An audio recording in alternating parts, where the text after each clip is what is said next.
Roxanne, if you'll please take roll, and if we can all please stand for the Pledge of Allegiance.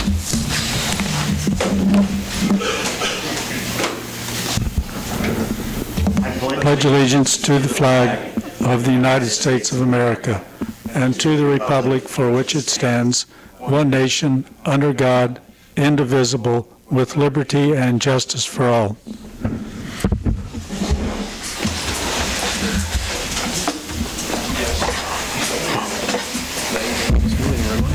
Has council had time to review the agenda? We don't actually need a motion for a amendment on it because it is published, so. I'll make a motion to approve the agenda. I second. There is a motion and a second. All those in favor, please show voting sign. Opposed? Motion carries. Public comments. Persons who wish to address the City Council regarding items on the agenda may do so as that agenda item is called. Persons who wish to address the City Council regarding items not on the agenda that are under the jurisdiction of the City Council may do so at this time when called upon by the mayor. Comments on personnel, matters pending in the courts, or with outside tribunals are not permitted. Speakers are limited to 3 minutes. Any presentation is for information purposes only. No action will be taken. Are there any public speakers? Where's Miss Donna? No? Okay. Consent agenda. Has the council had time to review the consent agenda? I've got one observation on page 1, 727 meetings. About the 6th line down, it says, they list all the council people that were here, and it says absent was Council Member Ford. And if you look down to the very last paragraph, it says motion made by Council Member Ford. I was just wondering how that was. Any other questions? Or Carl? On the special called meeting, Roxanne, if you would add in after,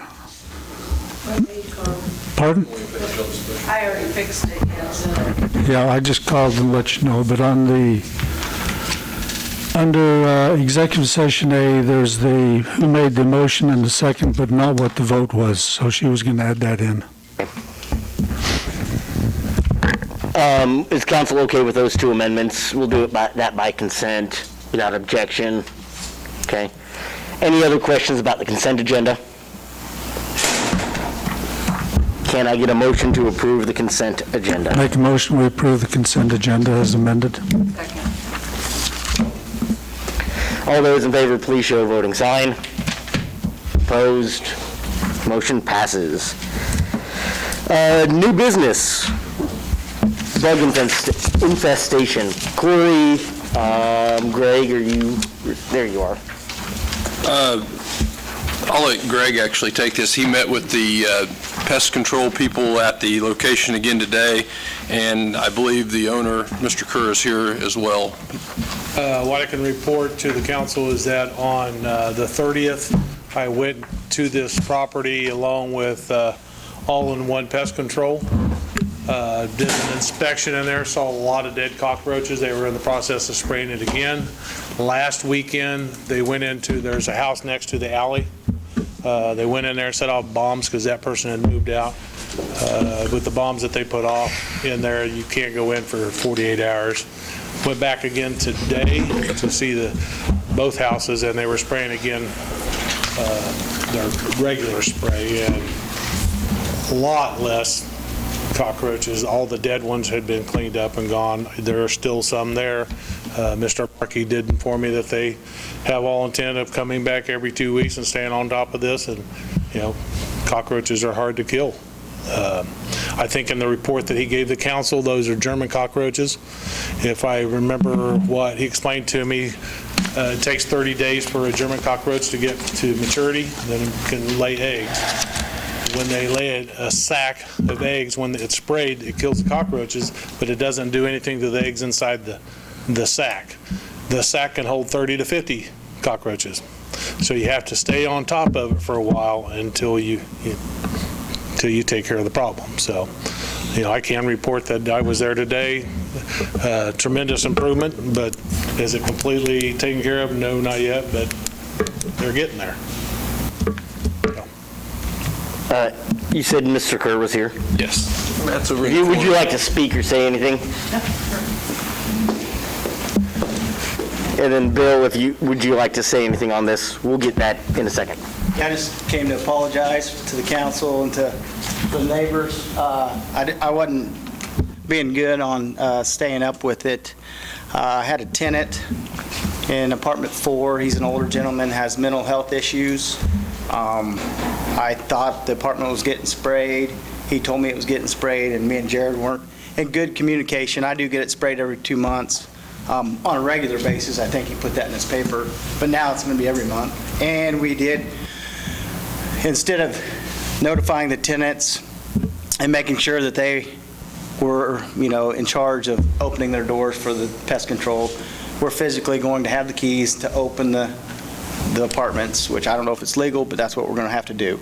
And we removed Hank from apartment 4, moved him to a different facility where he can be better watched, take his trash out. It's kind of a bad deal. Like I said, I apologize. I'll take full responsibility for his actions and my lack of knowledge on it. I thought it was getting sprayed like on a routine, and it wasn't. So we're taking the appropriate measures, and like I said, it just takes time, and that's just what I wanted to tell you guys. So appreciate it. Have a great night. Appreciate your candor. Thank you. Thank you. Bill?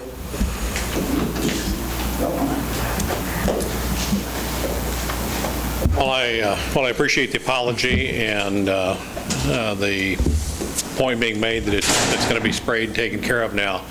I guess I would look to the council for a deeper look at the situation in general, not just necessarily our neighborhood. Yeah, he can apologize, but it's cost myself and my neighbors quite a bit of money to try and protect our own properties. We just had All-in-One come back to our property again here this last week. It's very frustrating to have to pay for someone else's negligence. But beyond that is, on a grander scale, the need for ordinances or some method that allows the city to have a stronger hand in rental properties. I've just got a few sentences here that I'd like to read, but relative to cockroaches in particular. As cockroaches wander around your home, they're eating, breeding, molting, and defecating. Their saliva, lost body parts, and droppings are just the right size to be lifted up into the air and inhaled into your lungs and onto your bronchial tubes, causing flare-ups and asthma. And the CDC says that over 8% of U.S. children suffer from asthma, and it's the third leading cause of hospitalization among children under the age of 15. So, yeah, we've got a couple of issues. One is cockroaches, but the other is, in general, just the need for the city to be able to have some authority so that everybody and their brother doesn't go out here and buy up properties for $8,000 or $10,000 or $12,000, and our housing situation is bad enough that they can rent those out as is. People will pay $400, $500, sometimes $600 to live in a place that shouldn't be inhabited. And I understand to a degree the city's hands are tied because you don't have the option at present to inspect these properties and make sure that they're being taken care of and that things are up to snuff. But I would seriously encourage the council to take this incident seriously and give some thought to some type of regulatory resolution for landlords in general. Bill, I know we looked into this several years ago, and maybe, Bob, you're probably the better. Some of those regulations have been struck down that other councils have passed. Is that correct on inspections? I'd have to look into that. Okay. Talk to Greg. I didn't review that for tonight. I think we looked into it when Carl was city administrator, and a lot of those going into somebody else's property in between got struck down, but we can take a look into it, and Bob, if you'll take a look at some of those legalities. I'd be glad to serve on a committee to just do some research and find out, Okay. What other cities do or places that do have that. But, we certainly need something so this doesn't come up again. And I think the council's all agreed that housing is an important issue.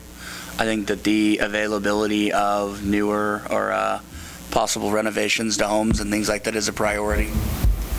Well, Nancy, Steve, do you recall any of those conversations? Because I know we looked into it years ago. I do, and You did, and I from don't what, remember what we decided or what. well, I thought from what research we did, there were some regulations that some other cities had put into place, and then they got struck down because of it. But I would again be, more than willing to look at something like this again, somehow to regulate these rental properties so that they don't become an issue.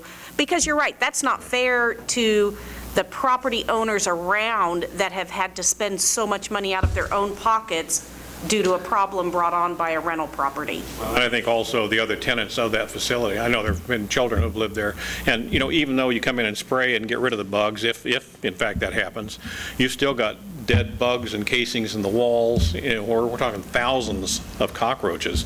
You don't get rid of the problem that easy. No, I think it is probably an important issue to look back into again to see if there's some way that we can have some sort of regulations in place. I don't know. I think it's worth looking into.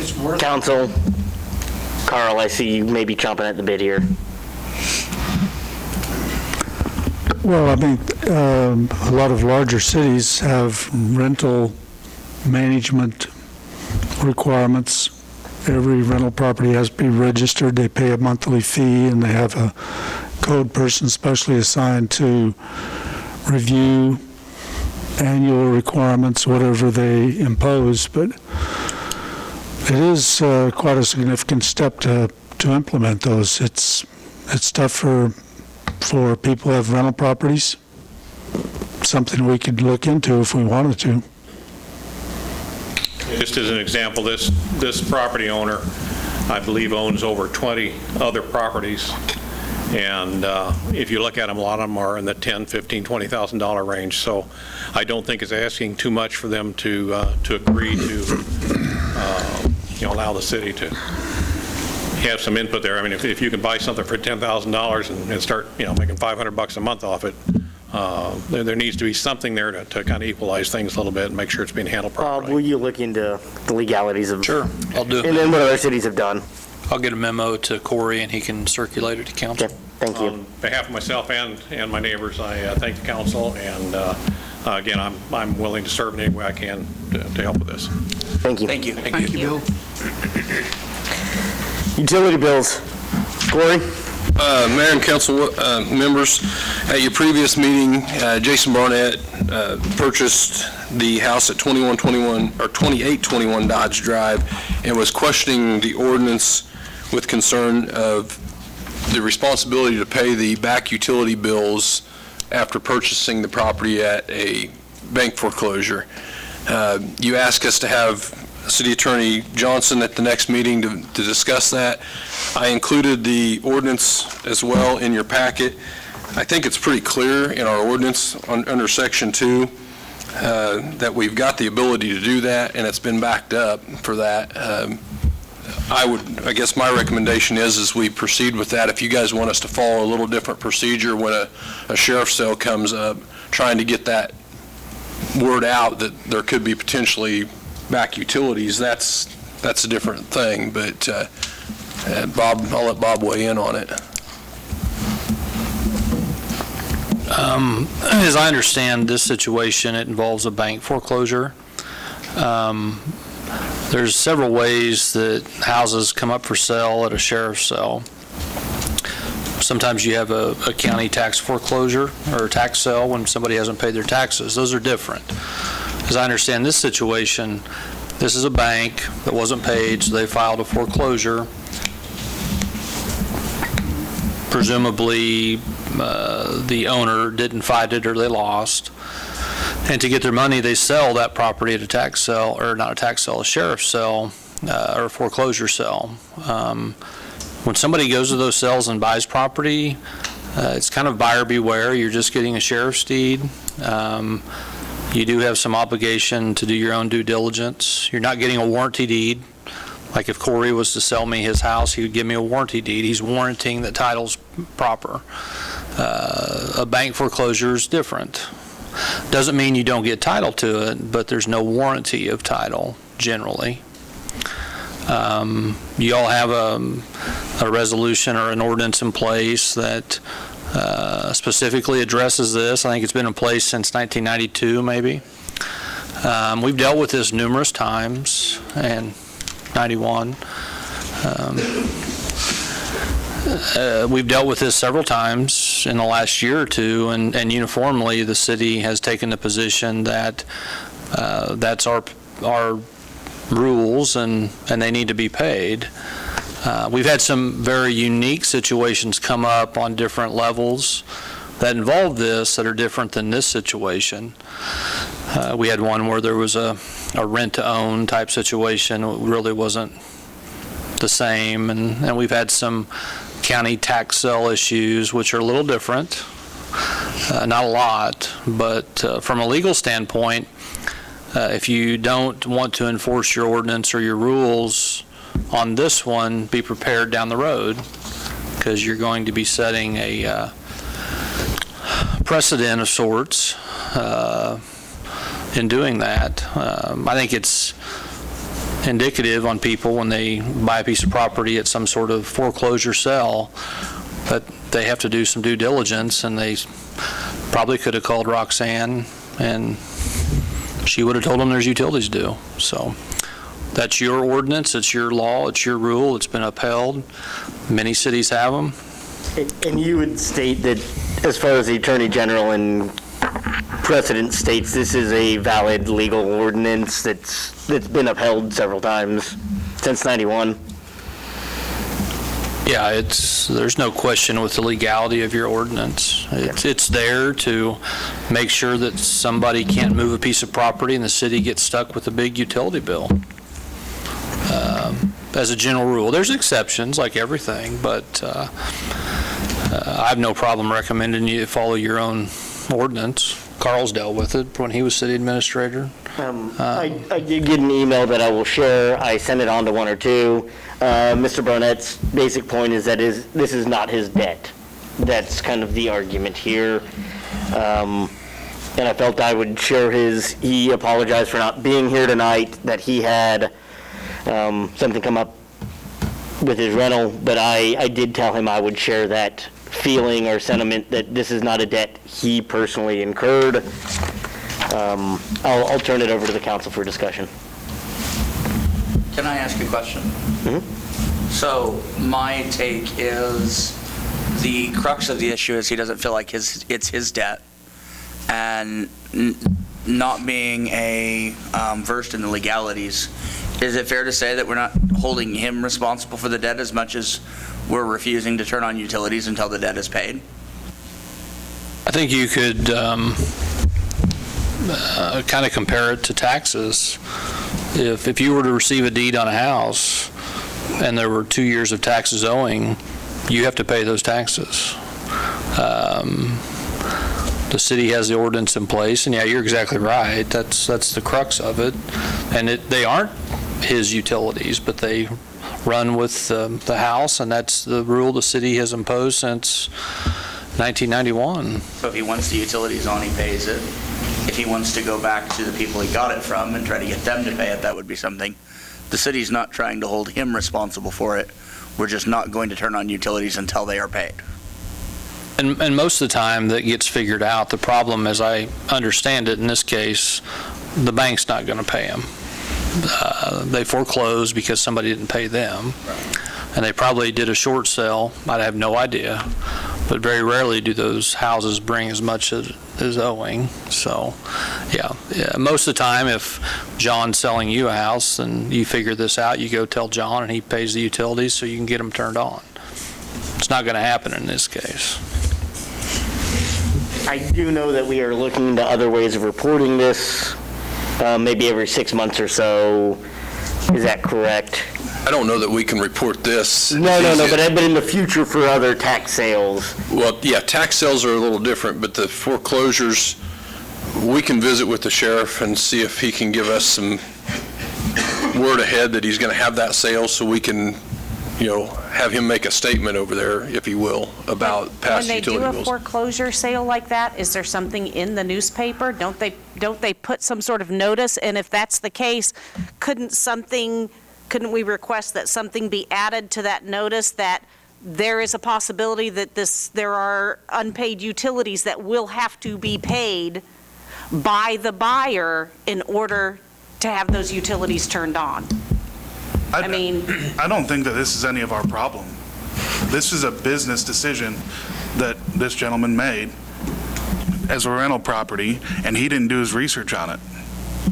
This is not our problem. He didn't do his research, but could we be better business partners and some way put it out there? And I think that's what we're talking about doing. I have no problem that he owes it, that the debt follows the house. As Bob mentioned, when taxes are due, there's already some place that says there's taxes due. What can we do to be more diligent in reporting these? And I understand this apparently came down the pike fairly quick, so we didn't have time to do the adequate reporting. So that's probably what's unique in this case. And I agree that as a buyer, they have some responsibility to check. But honestly, I don't know if I would have thought about calling the utilities myself. So what can we do to not just surprise people on the day they own it and they walk into the utility office? That's what I would like to see us do and change. We can look into those in the future, too. The gentleman that I work for, not saying no names, buys buys houses at foreclosures, auctions. He always goes and looks at all that stuff before he buys a property, so he knows if he buys this property, there could be added costs. So, a 5-minute call could save a lot of heartache, is what I'm getting at. And I would guess a red flag would be if it's a foreclosure because it wasn't paid for, that would be a red flag that maybe there's other things that weren't paid for. So again, it's responsibility that falls on that buyer, but yet if we can also help get that information out there. I think, like I said, visiting with Sheriff Murphy is probably the next step when he has those, trying to get him to correspond with us because honestly, we don't look at the paper to see if there's a foreclosure sale in the paper to go over and try and collect our money. So I think working with him, trying to get maybe him to just make a general statement when he sells those or when that happens on the courthouse steps might be the best scenario. Well, counsel, I think we've got an agreement here of no action tonight, is that correct? And then maybe look into this in the future and talk about some problem solving in the future. Is that agreeable? Just a point of clarification, you are agreeing, though, that he needs to pay the bill before we turn it back on? Yes. Okay. I just want to make sure. Thank you. Convention and tourism, Roxanne? Well, the committee met last Monday. We didn't have as many asking for money this year due to a lot of cancellations. So we were able to pretty much give everyone what they were asking for. We did decide as a committee to hold back some money in case next year became a bigger celebration year, if we're able to do those things away from COVID. So I'm presenting you the recommendations from the committee for $51,900, and then I will call your attention to the paragraph where we do give the Historical Society a quarter of our taxes each year, and we also pay the city band and insurance for the trolley. So. Is this for 2020 or 2021 disbursement? Like, this is funds for them for 2021? Is that correct? No, 2020. So they're going to be able to use these funds this year then? Yes. Okay. Yes. Yes. If Farm City Days if it's not a go, what happens to this $10,000? They assured us that if they did not have the event, they will not come back next year for funds. The Veterans Day said that they would be putting the money into their wall, which they still need quite a few funds. So we were good with that.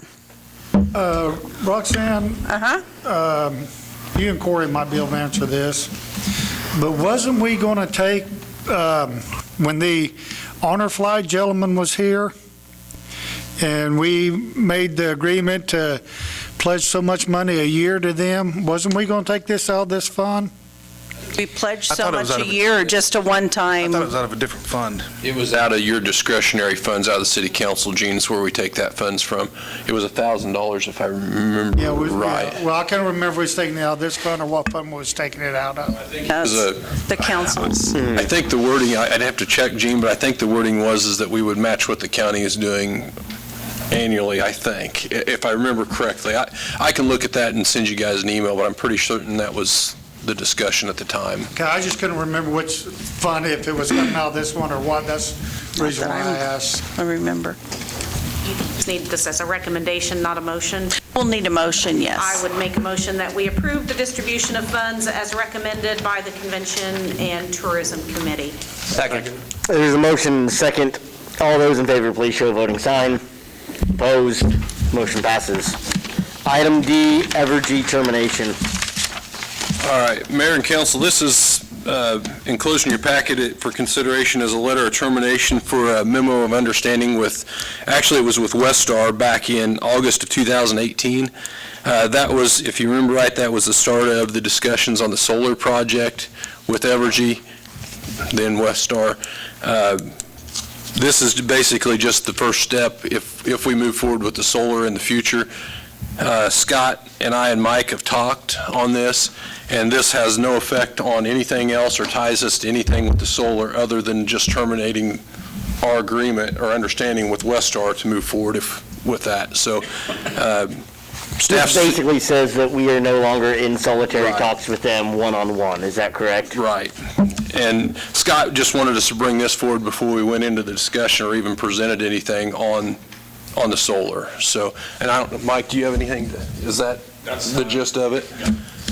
So I guess Scott provided me with a general draft and I kind of modified it just a little bit, but I'm seeking approval to staff to be authorized to sign that letter and send it to Evergy to terminate that memo of understanding. I'll make a motion to authorize staff to submit the enclosed letter of termination to Evergy regarding the August 2018 memorandum of understanding. Second. Motion has been made and seconded to terminate the memo of understanding. All those in favor, please show a voting sign. Opposed? Do you have a question here, Steve? Yeah, I kind of did. Nothing binding at all, that I assume attorney contract, we're good to just sign and be done with it. I'm good with it.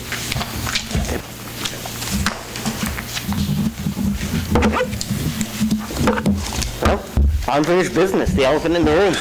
Right.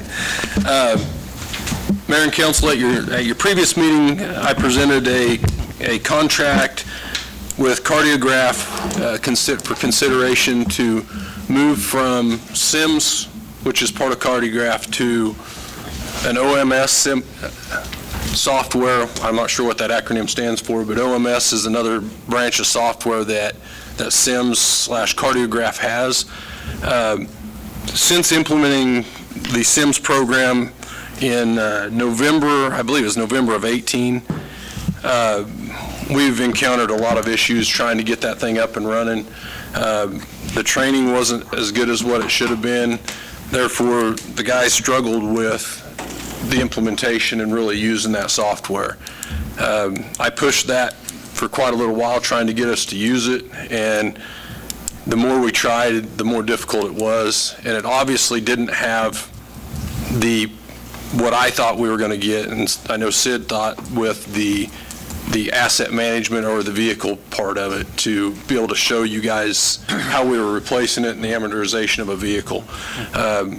So I basically went back to SIMS and said, hey, what can we do with this thing? We've got to figure something out that's more usable or get us some training.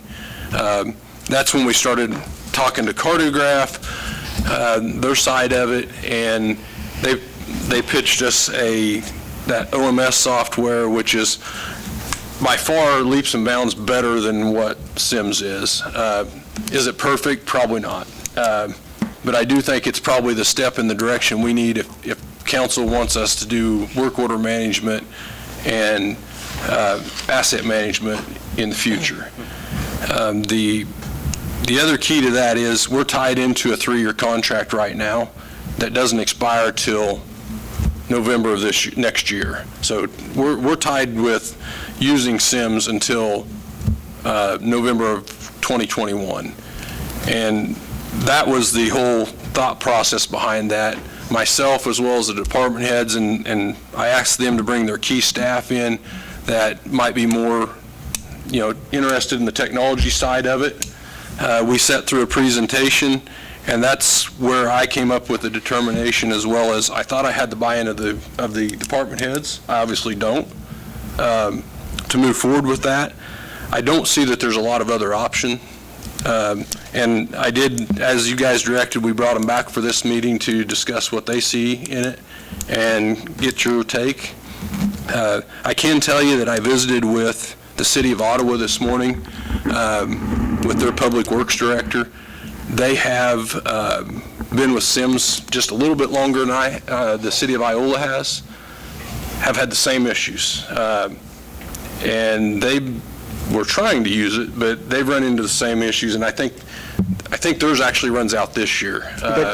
They also have another management system, is that correct? Right, and that was my point of my call too, is they also use Encode. They use Encode for the same software we use for our billing and our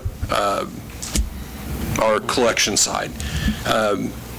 They actually, when I talked to the public works director, after I talked to the city manager, they obviously tried to use Encode and found it to be difficult too. So I'm not sure that there's a good solution there, and that's why they went with SIMS. Thought they had the thing, and obviously that's not the case. And from my understanding with them is they're going to give notice or let their contract run out whenever it is here in the near future. He did say that they were going to look at other options. I don't believe he was aware of what we're looking at this point when I discussed it with him. So at this point, I guess I'm just seeking council direction, and we'll let these guys talk. But hold on one real quick. I think Ron may have a point of order or a question that you had asked about the order, if this was a agenda item that could be brought back up. Yeah, well, I guess we did already have a vote on this if we were going to move forward. Yeah, Yes. I did some research, and under Section 22 of the League's Handbook, Code of Procedures, motions to be reconsidered are prohibited, but this is not a motion to reconsider. Those have to happen within the same meeting or in the next meeting without being put on the agenda. Any governing body may make a new substantive issue on a matter previously considered by the city. 2 council members did ask for more information, Gene and Nick, and that's why we have the heads back here and this item's back on the agenda, because there was a request for more information that wasn't necessarily a firm no.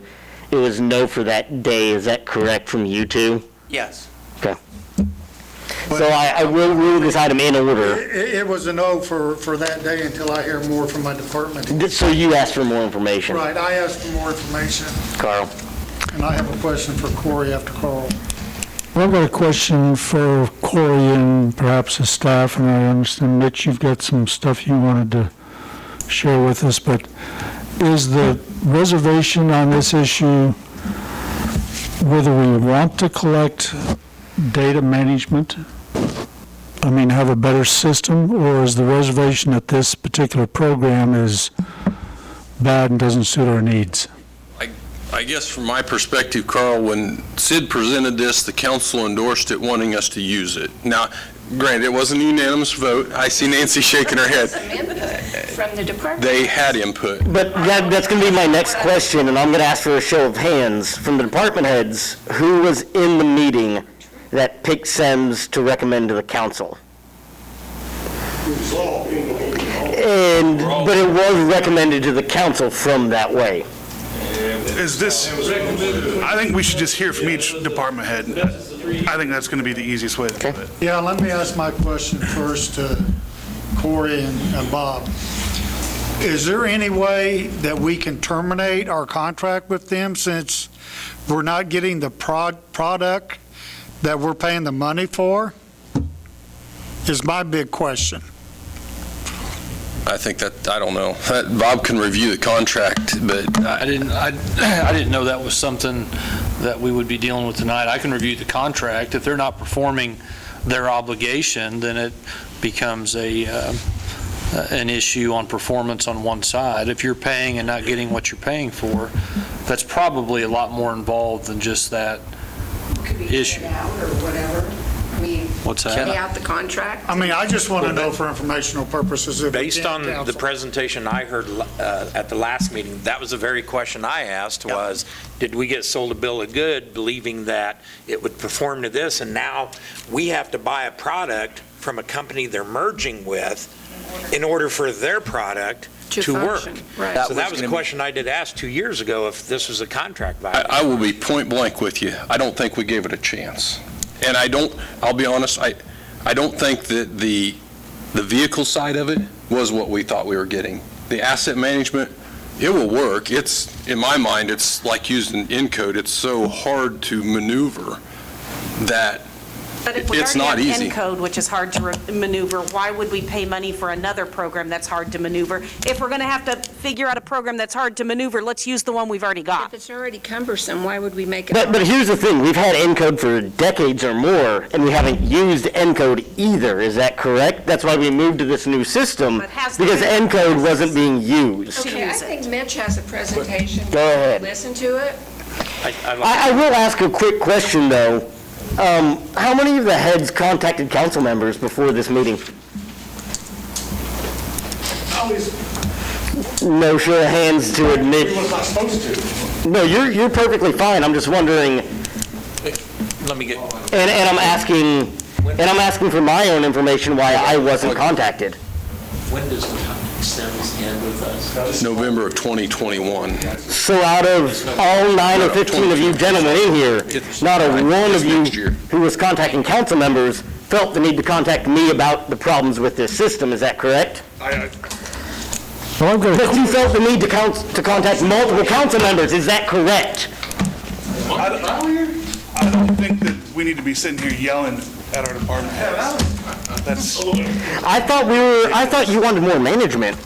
I thought you wanted the rights to hire and fire, Ron. right, Okay. Well, but we gave that away. okay.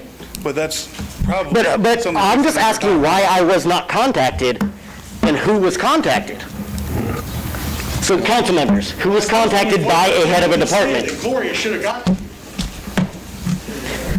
I'll be right honest. I am trying to follow through with what Sid got approved and what the council directed me to, and I have been very open with the guys that that's what I'm doing. It does not matter to me if we have asset management. I think it has some benefits. I think it has long-term benefits if we use it.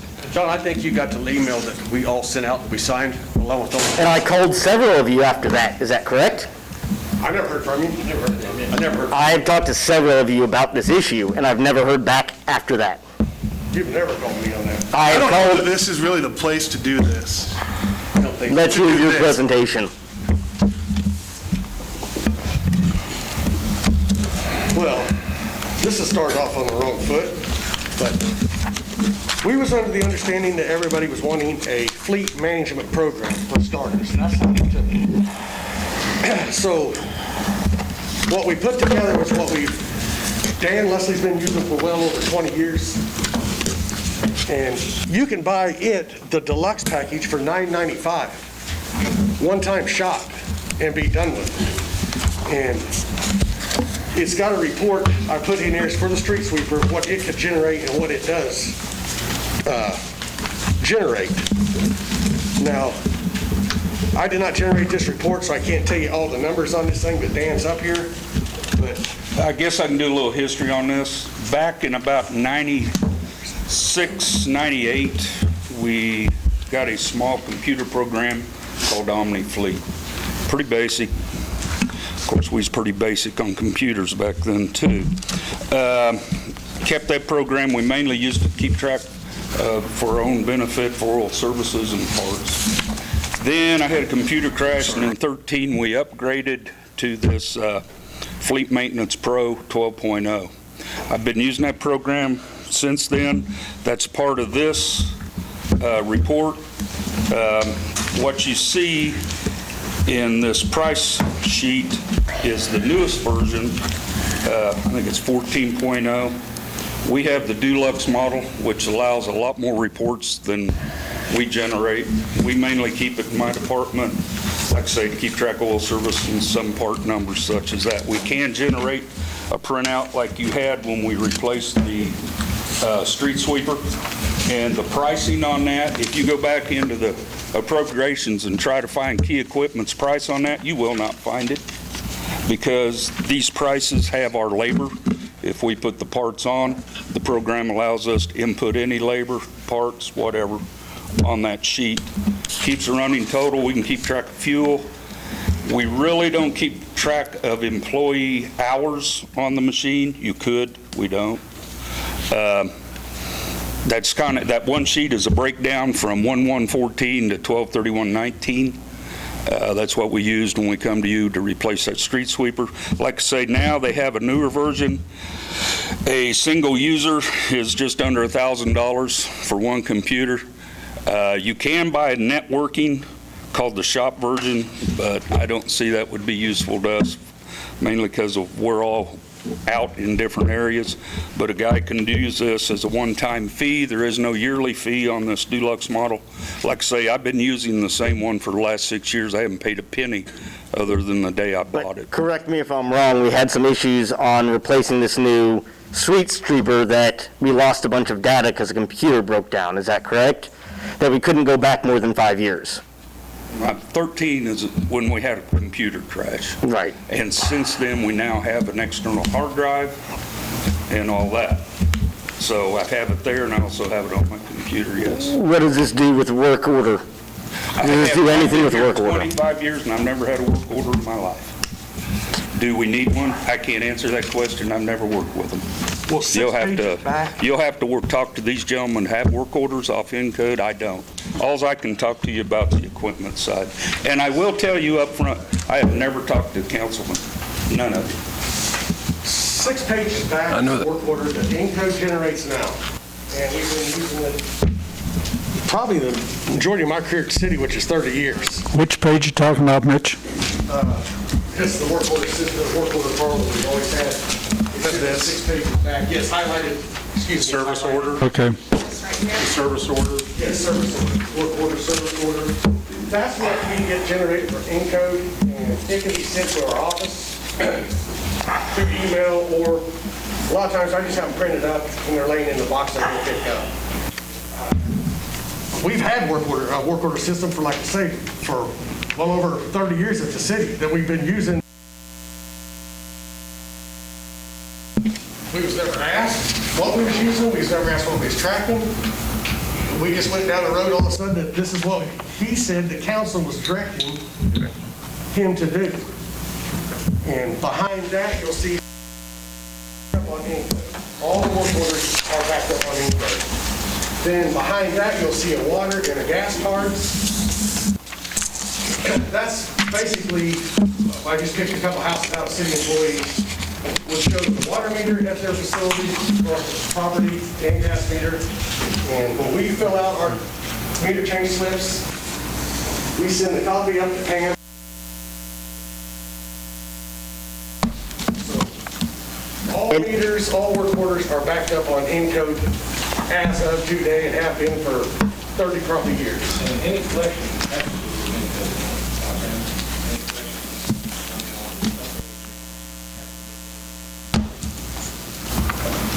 This is like the first work order that we've seen. So I'm curious, what would the other system do compared to this? Our work orders working. I guess, What would be the benefit of I guess that's what I'm trying to, is there going to be more information on it? I mean, what are we trying to? You were specifically asking for more information about employee time, that you said we've had too many employees, that we need to fire some of them or attrition them out. And you've specifically said we've had too many vehicles. You're the impetus for the change in these systems, Ron. Well, wasn't it all mainly to start over? We're going to have issues here soon if you keep talking to me that way.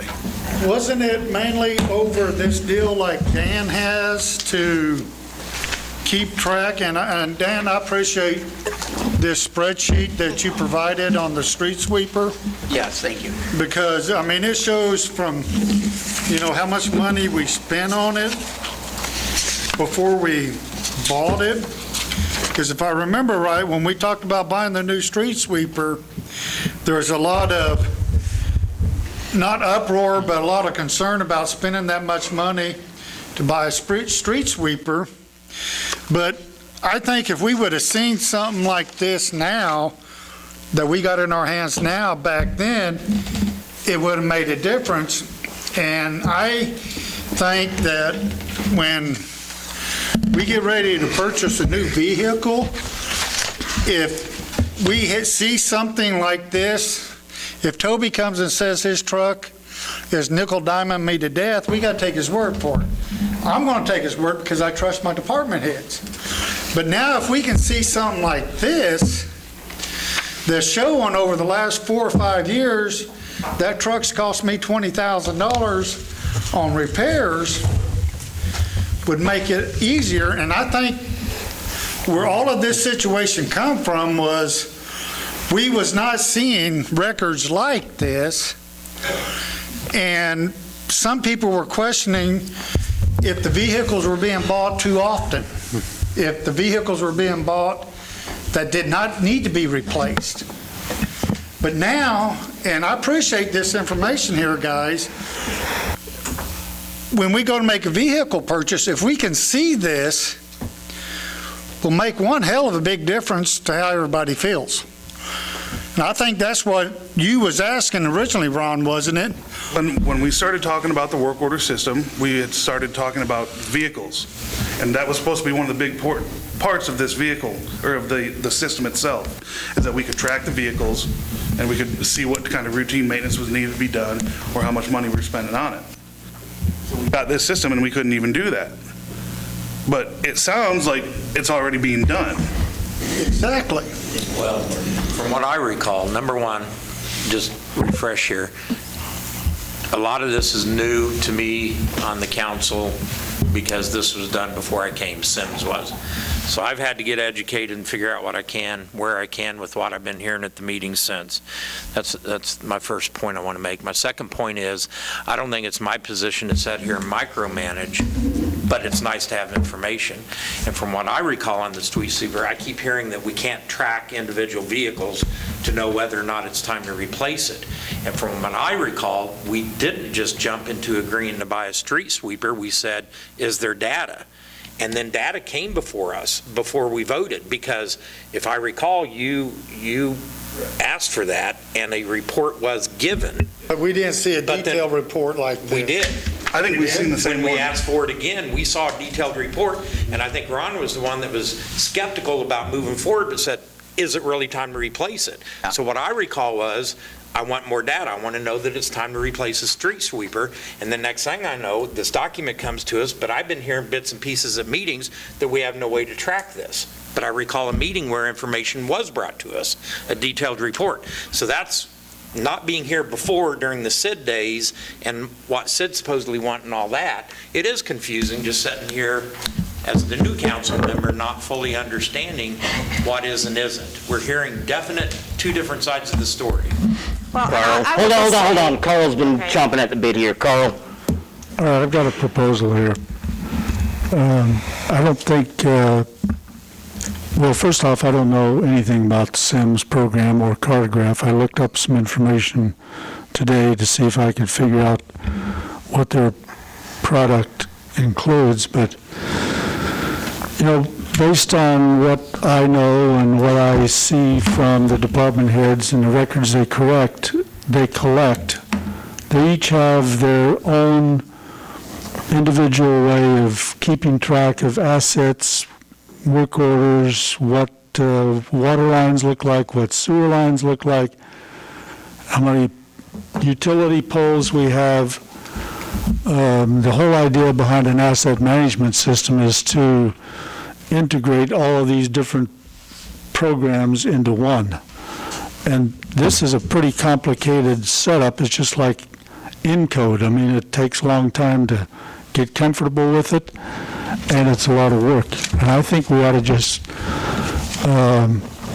we can have somebody look at this contract if we want to terminate it earlier, but I think we ought to just kick this can down the road, wait until we can get a new administrator in here, work with the department heads or a new system. I mean, most of these systems should be fairly easy to integrate existing data and put it all into a standard spreadsheet that is easy for everybody to look at online. And it doesn't seem like this SIMS program did what was expected. So I think we ought to just kick this can down the road and say we're not going to do anything with it until we get a new administrator online, let them look at it, see if we can make improvements to what we're doing right now. I'll let you make a motion in a second, because it's going to be a motion to table till a definite date. But I think one of the problems with SIMS is that we're not attempting to use it. Who's logged in the last month?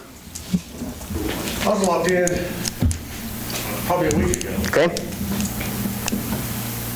I'll tell you from my standpoint, John, it was kind of done backwards. I mean, we got all the data collected, put in there, and they told us, you got a month to play with it. Well, it's kind of hard to play with it when you don't know, number one, what we were supposed to track. I mean, if they'd have done a training and said, okay, here's your training, you know how to do it now. Now you got a 30-day trial period to get in there and play around with it. It was hard enough just to log into the thing. And from my standpoint, whether I use SIMS, cardiograph, whatever, it had nothing to do with my cemetery record management program. I met with Roxanne today, and I'm not saying Encode's the best program in the world either, but I will tell you, from my standpoint, that's Roxanne and I met today. They can modify, they can make changes. That's what I'm going to switch the cemetery program over to, just for the simple fact, like Mitch said, we've had it for 30 years, and if you need some guidance, the gals up at City Hall, I mean, they seem to be able, they're familiar with it, and I told Roxanne, whenever I'm gone, whenever she's gone, somebody's still going to be trained to know how to run this program, and it's got the history, and that's my main reason. I mean, the cemetery program's kind of like SIMS and cardiograph. There's a lot of programs out there you can get. Are you ever going to find one that's going to be unique and fit everybody's needs? And I don't think you'll find that even with Dan's program or Encode or any of them. Every department's different, and we track things different. So, I mean, there's probably going to have to be some modifications made. And from what I've seen from Encode today, and I'm not a computer whiz either, but I mean, I think I can learn it and go through on the cemetery program. Same deal. I mean, I track all my equipment, my daily stuff in an Excel spreadsheet. About everything you give them, they're transferring data from Excel anyway. I mean, so we set up standard forms for accidents reports, whatever.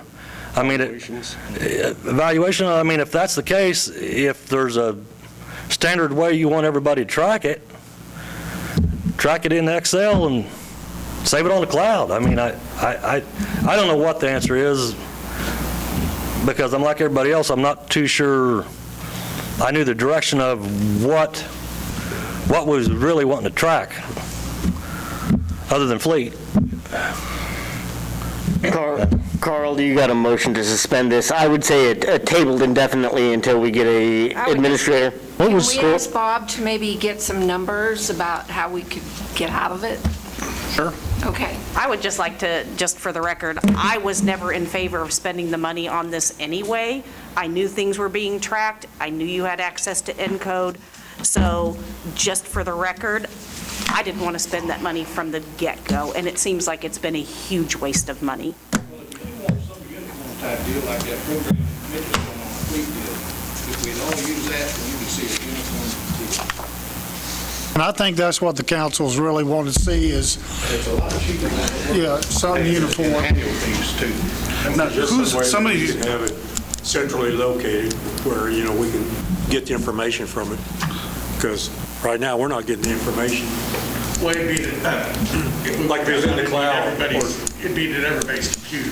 Well, that, Right, you know, so if we contact Corey and say, hey, we need a printout on this patrol car or something, he can get it without having to, you know, hunt somebody up and have them run it out. On the 995 version, no, you have to print it off and send it via email. Like Carl remembers, he directed everybody to have backups on their computers. And this is the last of the packet was just another way. This is on the cloud too, spreadsheet, basically Excel. We lost in this, every water leak we've had in Iola, what was repaired, what size of main, it's all on the cloud. Steve, are you chomping at the bit? Got in place. Otherwise, Nick has a question here coming up next. No, I really just had a statement that before the meeting, I wrote pretty much what Carl was wondering. After I reviewed everything and thought back to what we presented a couple weeks ago, I really think just calming down, putting it on hold until we get a new administrator. And really, since we have a few new council members since the original Sims and Sid days, maybe re-query the different council members of what is important, what do we want to see, do we want to micromanage it down to the T, or do we just want to be happy that knowing that information's there? How far do we want to push the employees, and just kind of start all over with the process? So I support if Carl was to make a motion to put it on indefinite hold. I'm going to have you hold that one for a second because Nick wants to jump in, and then I just had a question too. Nick has a question, Ron, and then we'll jump over to Carl. so my only point was going to be, I think that this is where an example of why I agree we should wait for a new city administrator, but it's also why I think that an IT position is important, is because I think that having somebody who is versed in backups and restores on computers, I mean, why the city doesn't have all of its computers backed up to an external server anyway is kind of strange. But yeah, that's all I had to add. Ron? How much is the contract? Do we have? We have what, a year and a half left?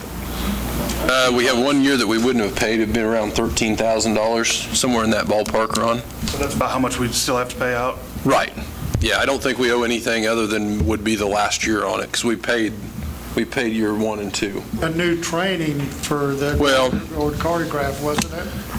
The way I look at it, either way, if you were to stay with Sims, we were going to have training, and if we went to cartograph, we're going to have to have training. So that was why that $80-some $100 was in there.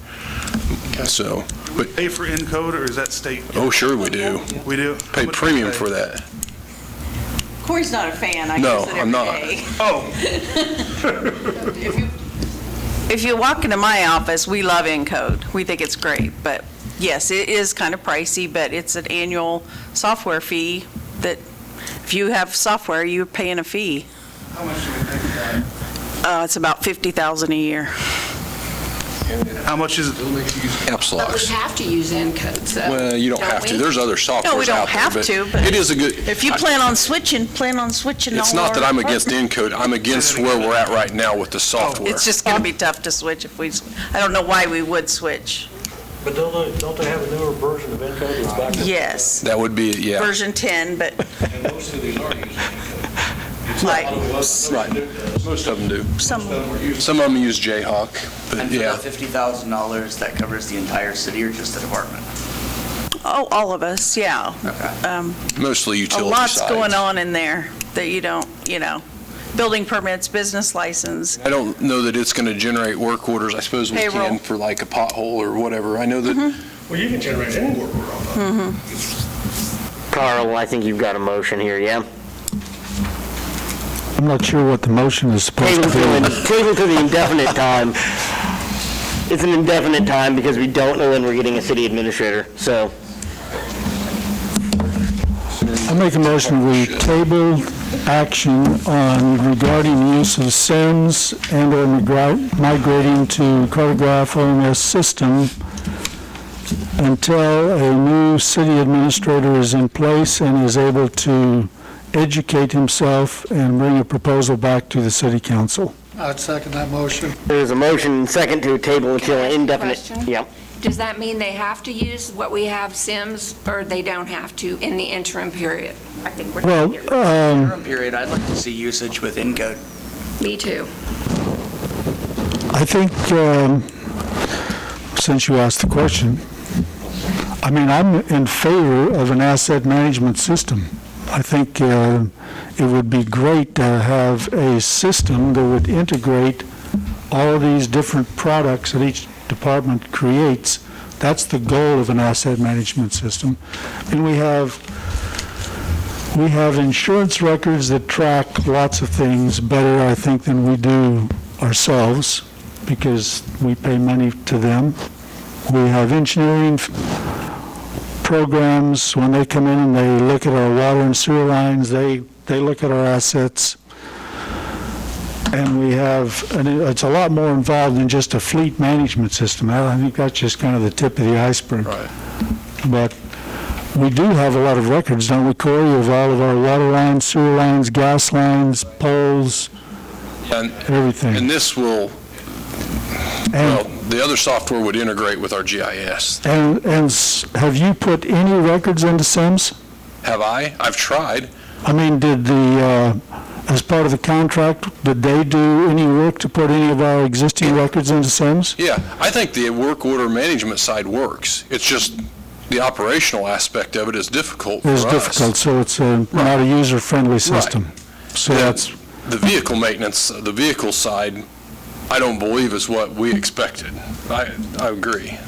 It so doesn't do what we wanted. for you department heads that are here, is your problem with SIMS because it's not user-friendly, or do you just disagree with the effort to have an asset management system, or do you don't like work orders, or I don't think I understand. I don't think I understand very well what. It's absolutely confusing to you. So Mike, what is your problem with SIMS? Like everybody else, we got about 15 minutes of training on it. It's just So it's not user-friendly? absolutely not. Toby, what's yours? I mean, Lyndon's a computer whiz at my place, and he's finally got so he can kind of find things, but he doesn't. So, and I assume that you have not seen what Cartograph or what they've now proposed with their merger with Cartograph. We haven't seen that yet, have we? Yes, they have. We haven't seen 20 minutes. And did it seem like it was any better than what they had before? Well, it was better than Sims, but he could find much better. So if we just let this contract die, or we're able to terminate it early, we won't lose anything necessarily that we've put together so far. Assuming we get our, I don't know how that would work. I mean, assuming we can get our data maybe somehow exported from them. Well, I assume we go to would, some other because asset with most I still got all my data from when we put it in. I've got a motion in a second, but ultimately it sounds like it's a training problem. And I think that's what the point was when we had this first conversation, is we're going to use Cartographs or SIMS, but we need to be trained on that system. I don't think we would lose anything in regards to your question on SIMS. We paid for that to be put into the system. We're not going to lose that because we've already paid for it. Right, before the contract expires, we'd probably want to figure out a way to make sure we could export it We somehow. retain it, yes. Right. So, I mean, it's a database that should be easily imported into to another program. Nothing easy about that software. We exported it all in there through Excel. Right, are they? I've got a motion in a second, though. Okay, so they expected to use it or not? No one answered. I don't think that we're expecting them to use it if it's not user-friendly and it's not working. That's what I want to know. I think that they should use the encode, though. Right, Well, of course, yes, yes. not the SIMS, Yeah. Cartograph. Since we have it and Right. they kind of know how to use it, Right. it makes sense. Motion in the second at hand is to table this to an indefinite time when we get a city manager. All those in favor, please show a voting sign. Opposed, motion passes. Thank you, gentlemen. Thank you guys for your time tonight. Executive session. 15? I'd say we start with 15 anyhow, and if Bob's going to stick around, he's more than welcome to come in there. I didn't have it on the motion, so just include him when whoever makes the motion. If you want me here, I'll be here. Do we need him? I think I don't know that it hurt anything to have him back there. So, yeah, I would include him, please. I'll make a motion to move the city council recess into executive session for 15 minutes. Is that right? 15? That's a good start, I think, Ron. Pursuant to personnel matters, non-elected personnel, KSA 75-4319B1. The purpose of the executive session is to discuss an individual employment, mayor, council, interim city administrator, human resource manager, and city attorney. The regular meeting shall reconvene the city council at 7:20. Second. Motion's made and seconded for an executive session. All those in favor? Opposed? Motion passes.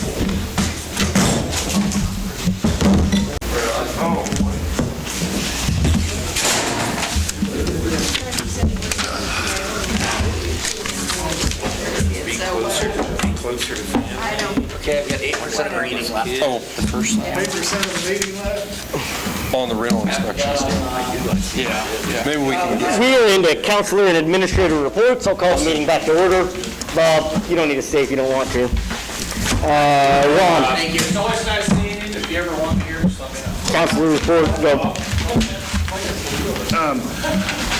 There is one thing that I think that we should look at here very soon, and I've been hearing about it from a lot of firefighters, and we've had some serious problems with our new fire truck, and it's probably something that we should look at getting an immediate purchase on a new one, on like a demo unit. Which one's that? Our newest one. 311. It's been out of the shop, it's been in the shop and out of the shop continuously. And what it does, I'm kind of surprised that the chief hasn't come here and asked us for one before this, but this has become a safety issue.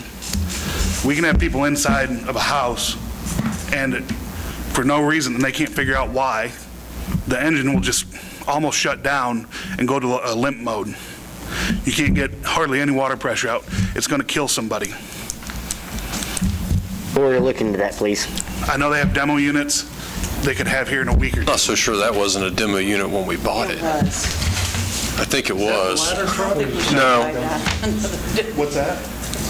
Well, the problem is if we wait for another truck, we're a year and a half out. Right, yeah, it's like anything else you buy that's... And I think we should probably have Bob look into the lemon law on that thing, because that's been... I always said we should have painted it yellow after we... Yes. That's all I have. I'll look into it and figure out what we can move forward. Carl. Nothing. King. I'll make mine in a minute. Nick. I guess as one of the council members that was contacted, I will say that in front of the city, I made a comment that this is where the anger and aggravation needs to come. It doesn't need to be the city administrator, and I stand by that. So if a department head or an employee of the city or anybody has an issue, I absolutely welcome your call. I will listen to it. Not only are you employees of the city, but you are citizens of the city, and you have as much right as anybody to voice that concern. I'm not saying that I'm not going to redirect the issue through an administrator, but I don't want anybody afraid that they can't come forward and talk to us because of repercussions or issues. And then on a less charged note, I had a couple of citizens bring up the idea that there are streets on the south side of town that don't have stop signs or yield signs.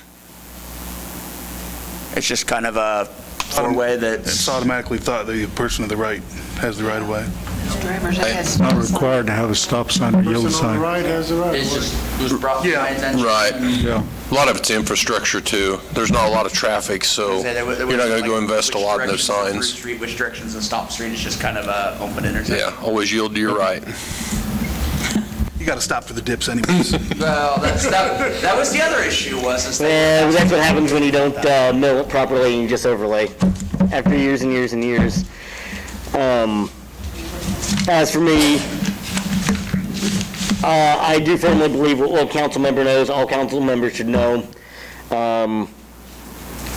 And we need to stop playing games to where we're picking favorite departments. Mark? Nothing. I don't have anything. Steve? Yeah, received a call from a citizen concerned about the delivery trucks going up and down Kentucky. And like the person that complained, I too have witnessed this. This person recently saw a Bud Light truck going down Kentucky, and as this person stated, I don't think anybody on my street is getting Bud Light. So I drove around the Kentucky area and some of the side roads. Existing signage is there. Oregon Road at Highway 169, there's no restriction for through traffic, and quite often you see the Walmart trucks and stuff going down that to State Street. Then you come back to North Dakota Road at Highway 169, which is Strickler's Road. Present is a no truck traffic sign, local traffic only. There's a signage that indicates a $500 fine for violation. Is that our road? Okay. It doesn't become ours till you get to Kentucky. Okay, that's what I thought, but kind of quirky to me to have a sign there when I'm assuming the big milk trucks go down that anyway. Right. On Kentucky at East Street, Highway 54, and at Oregon Road, present at both ends of Kentucky is a no truck traffic sign, local traffic only. There again, my overall, what I'm going to ask is, do we need to relook at our truck route? One, does the road sign up north at Oregon need to come south so that there's no violations with the hospital or anything like that? The road bed up there, right, I know is not the best quality. Miller Road at Kentucky and State Street, there is present a no truck traffic sign, local traffic only. I have seen delivery trucks going up and down Miller Road. I think what they're doing is they're going Dollar General, Orscheln's, all that. Right. And then rather than going down to 54 and over, they're cutting across on Miller to Kentucky. I'd rather them go down Oregon. To get their East Street.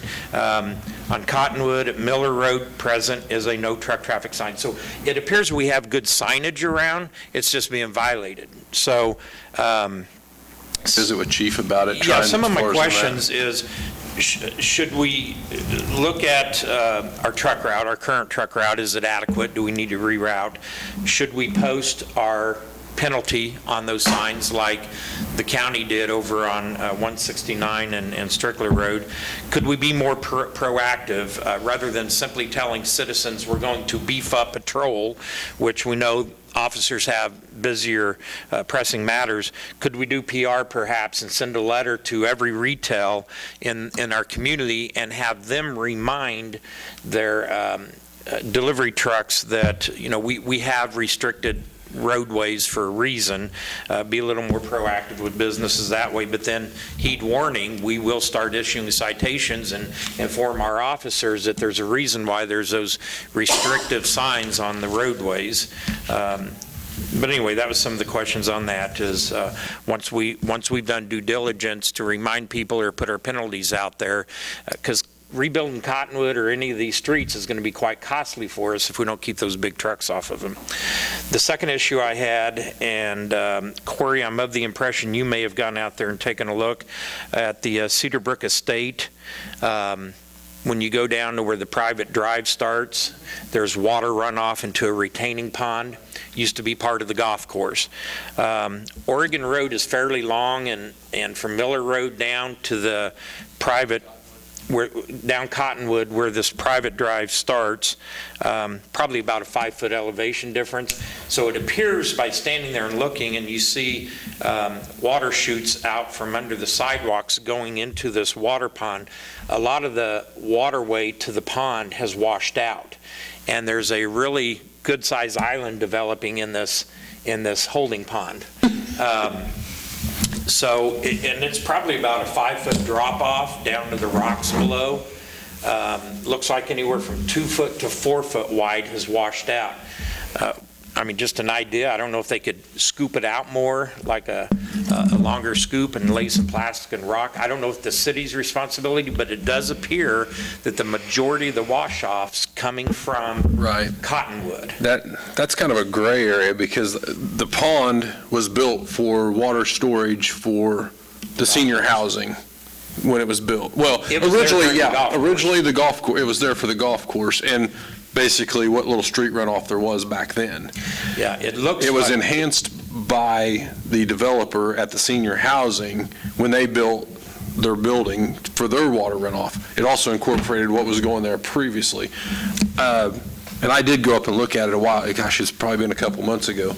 Let me revisit it with Dan and see if we need to maybe put some shot rock or something in there, or see if there's I think clean that one sharp ledge off, because if some kid falls in it, it's going to be pretty devastating. But from what I could see, it looks like the Cedarbrook Estates water runs off from tubes on the, it'd be the south. Right, it all goes, corner. yeah, it all goes down in through there. That's washing this off. The majority's coming from the city road, but some of it's coming from across the road from land that Maka still owns. So the concern is just who's responsible for it. All that used to go just down through there and then go out and hit the other two ponds and then go on out. Goes further out. Yeah, get on out. So that's the only West. two issues I have. Okay. Nothing. I lost my notes, guys.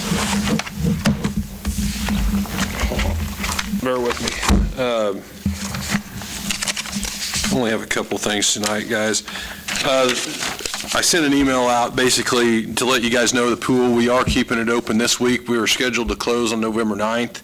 November? August, I'm sorry. Got November in my I hear a mind. lot of people cheering now. No, we're not open until November. August 9th, we were scheduled to close yesterday. Since school's pushed back, and you brought it up, Steve, I asked Jason to look into it.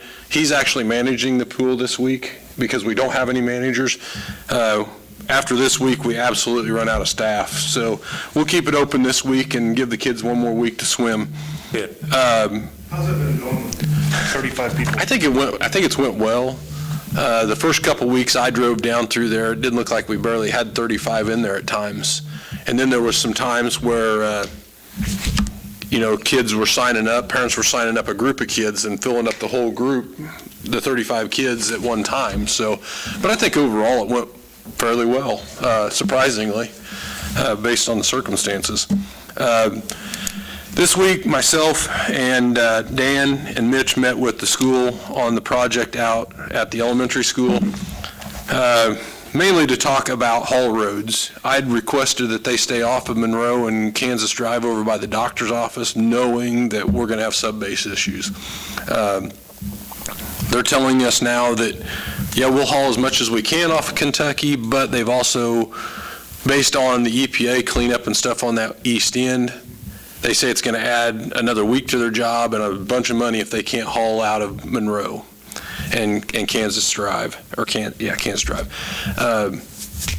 They wanted to come to a consensus of whether the city would allow them to do the patchwork or do the rebuild if pieces broke down, saw cut it, recompact, and the city cost share with the school district somehow to do an overlay eventually. Fortunately, I did tell them, I said, we are doing an overlay next year, and I wanted to at least venture to discuss it with you guys. In 16, we put a 4-inch overlay on that street because it was failing, and it cost us around $47,000 in 16. So I guess I just want to give you the heads up that I'm going to be visiting with the school district to try and see if we can incorporate a cost sharing eventually, because I'm okay with them hauling on that road as long as we have some kind of a memo of understanding that Bob draws up that understands exactly who's going to patch that road and who's going to pay to have it overlaid. I'm not a big fan of the city paying for it, but I also understand it's development out there that needs to happen. So if we can help somewhat in that, it probably isn't a bad thing. And I just want to give you a heads up on that. They did remove some trees for us too that was nice along that ditch line to kind of clean that out. So it makes it easier for us to maintain that ditch in the future. So we're going to try and work with them on that, and as things transpire, I'll keep you up to date. But I just want to give you the heads up that potentially, we may try and short tail that in on our overlay next year for a cost savings on the project. But in any event, I don't think there's much on the next agenda for the council meeting, so it should be a fairly light agenda at this point, guys. That's all I have tonight. Can I say something? No, If you haven't done it, go on to the city website and log into the portal for your account. I mean, you can see your usage, you can see your bills, and you can pay, and you can set up a pay date, any date you want that's within your 40 days. It pops up a little blurb on the screen when you first come up. Yeah, so Chelsea did a really good job with getting that set up, so yeah. When we're having a contest, everyone who signs up is going to be getting a drawing for $25 in chamber bucks. So we're trying to get people to do it. But I think we have about 60 within the last 2 weeks. I signed up, yeah. It's very cool. Save your bill, because it does ask you some questions to log in and make sure you are you. Yeah. But Everybody wants to log in to pay my bill, a lot of them. But it is very innovative. It does show you years' worth of your bills so that you can compare and contrast what may look like over the last couple of years' personal use. Right. It's great. Have you posted on Facebook the? Oh, yeah. test? Yeah. Yeah. I missed it, but if I get it, I'll certainly share. Yeah. Yeah, she's got it on Chelsea there. did If you just go to the City of great. Iola's website, it actually pops up a pop-up screen in the middle of it before you can even see the website to kind of get you aware. make a motion that we adjourn for the evening. Motion made and seconded. All those in favor, please show a voting sign. Motion passes.